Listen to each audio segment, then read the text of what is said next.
really, my hope is that we walk away with three different things. There's three parts to this training. The first part is encouragement. I hope that God will speak to you, and that in just a moment, as we talk about getting into the Bible and hearing from the Lord, that your heart would be restored, your soul would be refreshed. And if you can walk away, that's going to be a win today. Number two is we're going to do some training. We have two parts of the training that we're going to do. The first part is, it's really interesting. Have you ever felt like, man, I failed my group members because they just hit this pitfall? What I found as I studied this more was every pitfall, every sin a person walks into is, before that, there's three different types of temptation, and they'll always fall into one of those three temptations. And so I've got a few different people who are going to help walk through and explain each of those three temptations, and what do we do as group leaders when we face them. And then the second part of the training is just going to be some really what we do, the bread and butter, next step discipleship. And I've introduced a few new tools and resources I want to share with you tonight. Anything I can do to equip, train, make you better leaders, it's going to have just this compound effect on the church. And then the last part, we're going to talk about what's coming up, because there's some pretty cool things on the horizon for Church in the Ridge. And as we do that last part, we're actually going to walk over to the new facility and go into the auditorium and finish our night there. So for those of you who are online, Aiden has already promised you a roller coaster ride over. So sit tight or just get off for 5 minutes to get back on. But that's our night. A little bit of encouragement, some really good training, and we'll end with looking ahead. Sound good? All right, so here we go. We're going to start with this training. There has been a chapter in the Bible, and I have camped there for 2 weeks, maybe longer. And every time I try to move off of it, God's like, no. You're not done here. And it's this passage that many people know, Psalm 23. And many of you could probably quote. And sometimes when I read things like that, I have a tendency just to zoom through it. But no, I'm stopping it. I'm letting it soak in, and I'm letting it refresh and restore my soul. And it has been speaking volumes to me. And in my discussions and in my Bible studies, everything I see, I'm like, oh yeah, that's Psalm 23. Oh yeah, that's verse 3 in Psalm 23. Oh yeah, it's all Psalm 23. So I go, man, what if tonight we just camp there for a minute? And so I want to read it to you, and I want to tell a little bit why, this has been so applicable to me. But let me just start out reading it, because there's nothing better than letting God's word just sink into your heart. It says this: the Lord is my shepherd, I shall not want. He makes me lie down in green pastures. He leads me beside still waters. He restores my soul. He leads me in paths of righteousness for his name's sake. Even though I walk through the valley of the shadow of death, I will fear no evil. Your rod, or you are with me, for you are with me. Your rod and your staff, they comfort me. You prepare a table before me in the presence of my enemies. You anoint my head with oil. My cup overflows. Surely goodness and mercy shall follow me all the days of my life, and I shall dwell in the house of the Lord forever. As I read that and pause, that was Thursday. And then on Friday, I read it and paused. And then Friday morning, I have a little object lesson here. I want to show this to you. This happens. Anybody know what this is? It's junk. It's a heater. It's pipe. Friday morning, my furnace was out. Okay. Friday morning, my furnace was out. And we're on our way out. And so we have to stop and cancel our plans for the afternoon. And they said, hey, your furnace, it's a lemon. You just got to get a new one, a brand new furnace. Great. Well, how soon can we get that in? Tuesday. Okay. So Friday, all day, Saturday, Sunday, Monday, Tuesday, by end of day Tuesday, we'll have it 5 days. Saturday, snowstorm hits. The coldest day we've had all year. And we're surviving. So my neighbors, they're so good. We borrow heaters. We probably had 6 of these bad boys just spread out through the house and trying to stay warm. And my poor kids, right? They're like, we're cold. I'm like, just put another jacket on. You're fine. And right.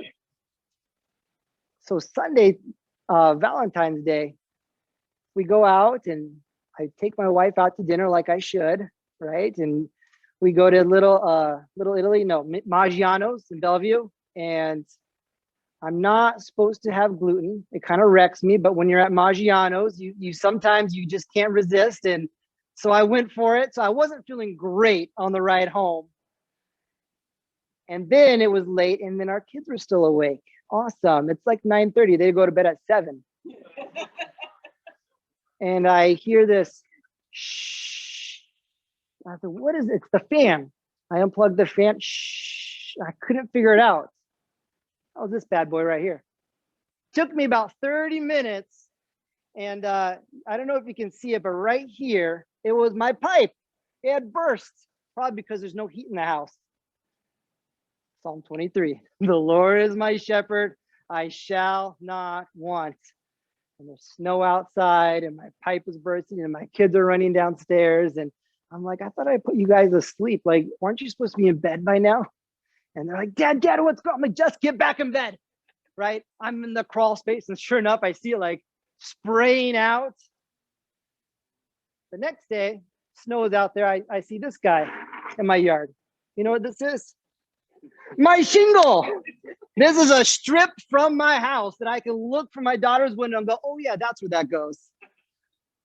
All those pictures of the snow in the attic, I was right there with them. And my son Benjamin's like, Dad, what's going on? And I said, Benjamin, I need to tell you something. There's 3 things you need to know. And as I'm telling Benjamin this, I feel like I'm telling myself. I said, number 1, our house, God's in control still. Even though it doesn't look like it, God's still in control. Number 2, the house that we have isn't even our house. If we've given everything to the Lord, it's his house. I said, number 3, we're going to trust him through this. And Benjamin's like, okay, yeah, sounds good to me, right? My faith of a 6-year-old. And I'm like, do I believe that? That's the real question. Do I believe that? Because sometimes you just need that moment when I don't understand the circumstances going around me right now. It doesn't make sense. God, if you're in control, why is all this happening? And honestly, I made the comment last night to my wife. I said, project management of our house is way easier than managing a group. Because there's no feelings here. There's no emotions. It's not people. It's, hey, let's just get this done.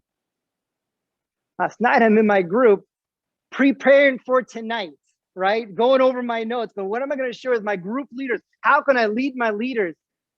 And it's the email thread, the text thread. Hey, not going to make it to group tonight. Got home late, too tired, not coming to group. The couple that's in Hawaii for the month, right? Because people are doing that now. They're like, hey, we'll just go for a month, work remotely. Awesome for you. We changed group online for them, and they're not showing up. So what is going on? And so all of a sudden it's like, I have my Zoom call on, we're waiting for people and nobody's there. It's crickets, just Jamie and I. What am I doing? Leading? How my group's not even showing up. And it's just so discouraging sometimes. You feel that? And just show of hands here, and Aiden, tell me if online too. How many of you, there are moments when you don't understand your circumstances and you just need your soul restored a bit? That's you. This is Psalm 23. This is Psalm 23. What I want you to do, I want you to just close your eyes for a minute. I want you to think of that circumstance or whatever is bugging your soul. I'm going to read this one more time, and I'm not going to fumble over the valley of the shadow of death this time. But I'm going to read it one more time, and I want you to think about things that you don't understand, things that aren't going your way. I share with you a few things that I pulled out after that, and we'll just give you time to reflect for a moment. So go ahead and close your eyes. It's not quite yet, Anna. You have like 10 minutes, don't worry. Here we go. I'm going to read one more time here. The Lord is my shepherd. I shall not want. He makes me lie down in green pastures. He leads me beside still waters. He restores my soul. He leads me in paths of righteousness for his name's sake. Even though I walk through the valley of the shadow of death, I will fear no evil, for you are with me. Your rod and your staff, they comfort me. You prepare a table before me in the presence of my enemies. You anoint my head with oil. My cup overflows. Surely goodness and mercy shall follow me all the days of my life, and I shall dwell in the house of the Lord forever. Man, let that just soak in. And I'm going to share just a couple minutes before we go to that reflection time about what I'm pulling out of this over the last 2.5 weeks. Because you can read this probably every day this year and just be good. Lesson 1, verse 1. When you see this image of the Lord as my shepherd, it paints this different kind of title and characteristics of God, because a shepherd watches his sheep. He leads his sheep, right? He protects his sheep.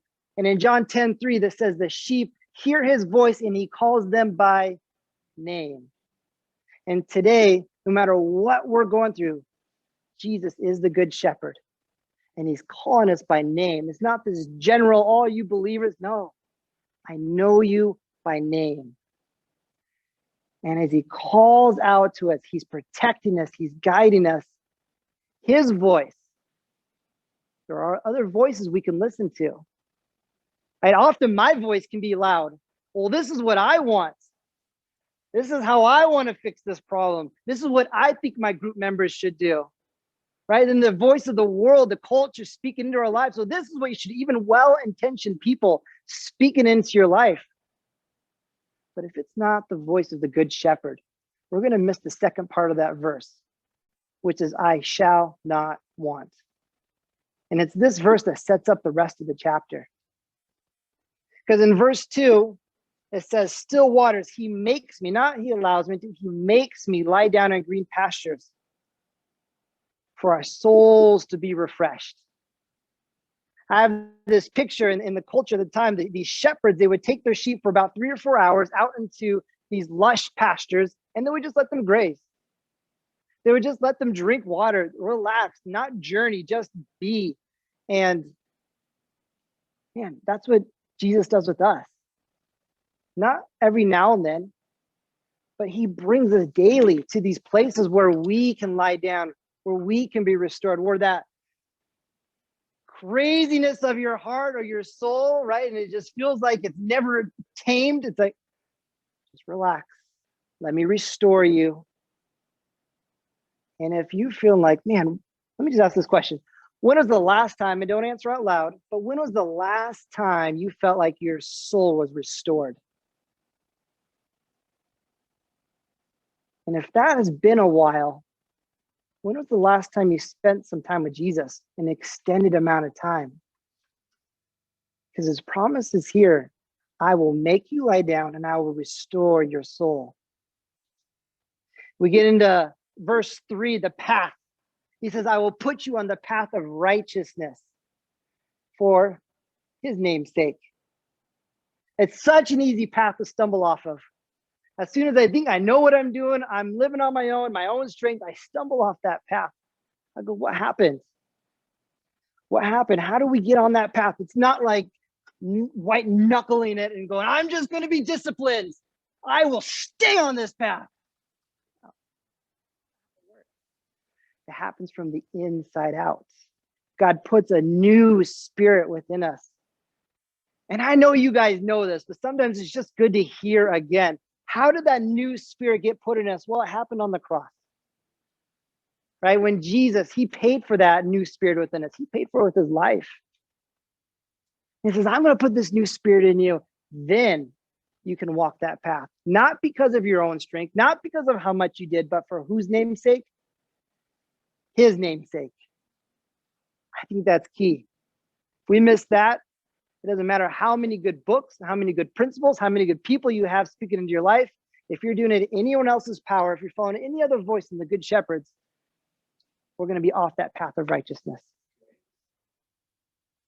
You go into verse 4 and you're looking at the valley, right? The valley of the shadow of my house, the valley of my empty small group, right? These valleys. And even in those valleys, he says, I am with you. And tonight, I don't know what valley you were just reflecting on, but I need to remind you that God has not forgotten you. Has not forgotten you.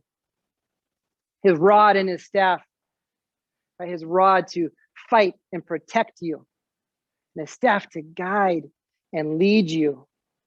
And I experienced this with my house, and this is the cool valley, because we're still in the middle of this, right? We had workers there literally in like 30 minutes before I came here, drying out water, but this is handled. And I've been able to walk through this with a peace. And my wife and I, we've not been fighting. We felt like, man, God's got this the whole time. Financially, God has been providing for us to cover these costs. It's been amazing. That's a whole nother story in and of itself. But what about the current? It's hard in the currents. I like looking at the past valleys that I've been in. Yeah, God's been faithful, but God, I'm facing another challenge here. Where are you now? I have to read this and be reminded, not forgotten you. Everyone enters valleys.